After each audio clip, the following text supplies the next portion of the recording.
From K2 News, this is breaking news.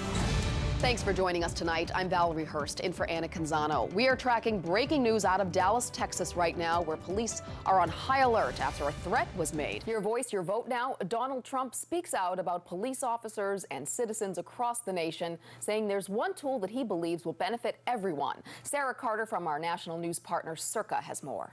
In a K2 medical alert, when a Washington woman found out she had breast cancer, she was, of course, devastated. But then she found out she could be the first to use a new form of radiation treatment using microseeds, giving her hope. Well, Northeast Portland was bustling with cyclists this afternoon for the city's third Summer Sunday Parkways event. The annual Portland Juggling Festival is one of our things to do this weekend. Jugglers of all levels are welcome to take part in a workshop tomorrow, followed by a big juggling performance. The festival kicks off today and runs through this weekend at Reed College, and tickets are $35. Well, we're close to the end of August. Summer spending has gone from vacations to school supplies. That also means just days away before you load your kids on a school bus. Can you believe it's here already? But before you walk them out the door, you'll need to fill their backpack with needed supplies. The man who police say tried to steal 3 cars in southwest Portland before getting away in one and crashing it on the Morrison Bridge made his first court appearance today. Welcome back. Washington state leaders activated their firefighting plan to help crews mobilize against several fires now burning in the state. The biggest threat is happening near Spokane, where 2 large, fast-moving fires are threatening homes. K2's Morgan Chesky is tracking the progress from the fire lines.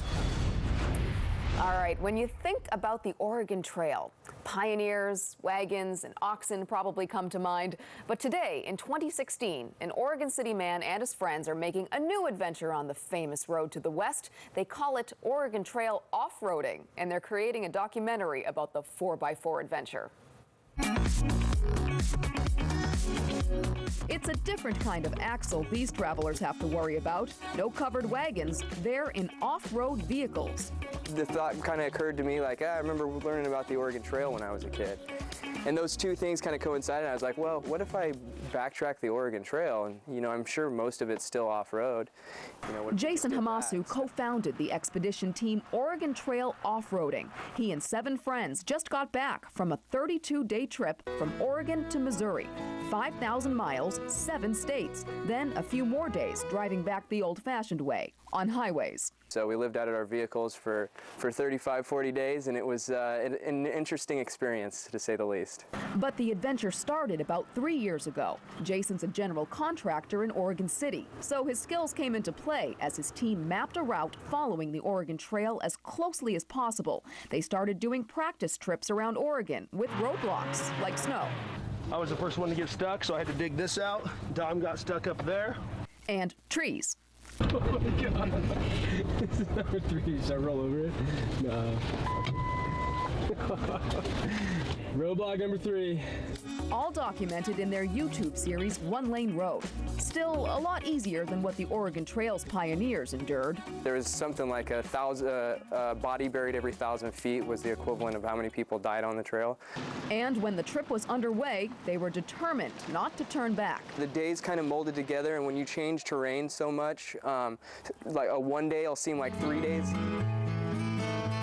But Jason says they relied on each other and found a brotherhood. We had a great time, and we built friendships that I'm sure will last a lifetime. The Oregon Trail, still a life-changing journey 2 centuries later.